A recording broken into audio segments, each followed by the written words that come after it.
Welkom in ons ziekenhuis. Een plek waar zorg verder gaat dan behandelen alleen. We geloven in de kracht van vooruitgang, daarom investeren we in innovatieve technologieën zoals robotchirurgie. Er is een duidelijk maatschappelijke nood aan de opvang van psychiatrische patiënten, waarop we een multidisciplinair antwoord hebben geboden.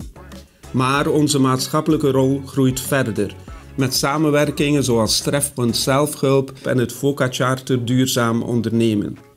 Onze patiënten en medewerkers staan steeds centraal in alles wat we doen. We luisteren continu naar hen. Preventie is sleutel in de zorg. Als alcoholvrij ziekenhuis maken we hierbij een bewuste keuze.